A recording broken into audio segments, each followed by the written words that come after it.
Dad had not been home for a week, and when me and my sister heard the doorbell, our joy knew no bounds. We immediately realized that it was him and ran to meet him, but the smile disappeared very quickly. Dad stood with his head bandaged. He quietly said that he had been in an accident and would have to wear bents on his face for a while. I felt a strange premonition. My sister also confirmed that something was wrong here. It was too weird. But the first strange things began when we sat down to dinner at the table. While we were talking with my sister, Dad didn't say a word. He just watched us. His look was confused, as if he was seeing us for the first time. And although the sister thought to diffuse the situation by talking, the tension still did not go away.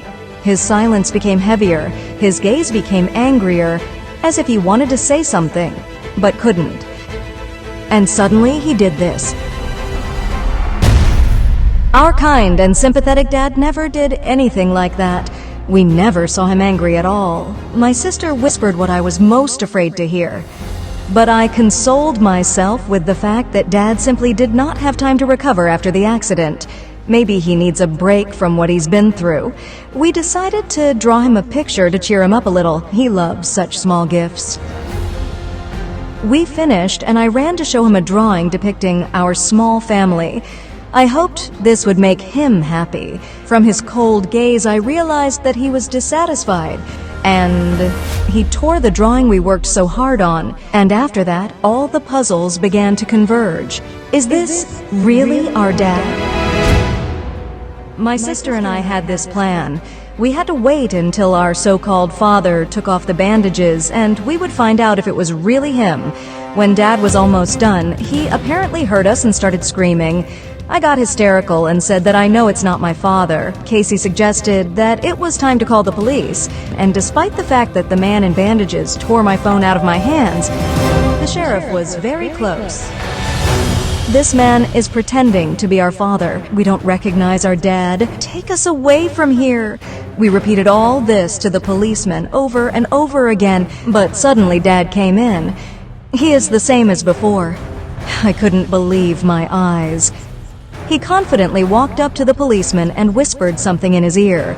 I started shouting, "Don't believe what he tells you. We are in danger." But the sheriff's face changed to indifferent, incredulous. What's happening? They shook hands and the sheriff left. Dad said, "Because of you, I had to take off the bandage 3 days earlier."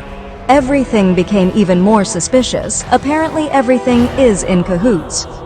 We noticed a difference in the old and new photos of our father. This was the main proof of our suspicions. His eye color became green instead of brown. Casey said we needs to run away from home as soon as possible. We had to neutralize his. For this, my sister suggested using vitamins for sleep. We added it to his drink and left it on the cabinet. The result was not long in coming.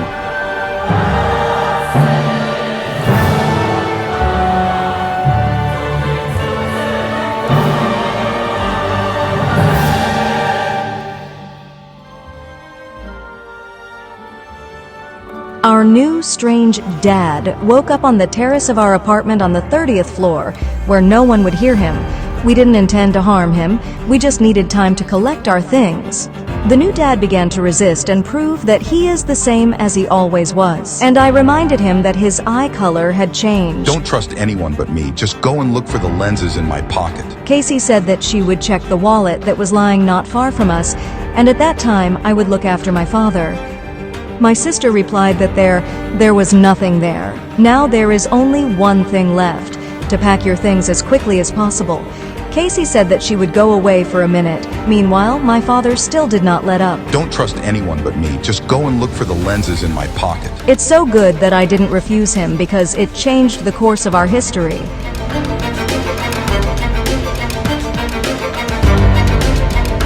At that moment, I began to doubt reality.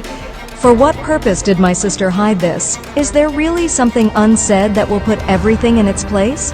But if you're not lying, what's happening to you? The answer to all your questions was very close. Do you want to know why I was acting so strange? Everything turned out worse than I expected.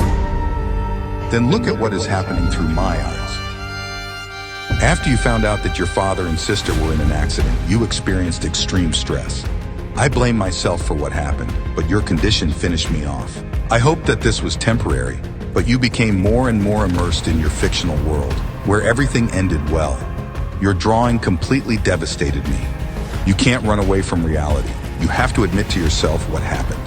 And only then will you understand why I was so nervous, why the policeman didn't believe you.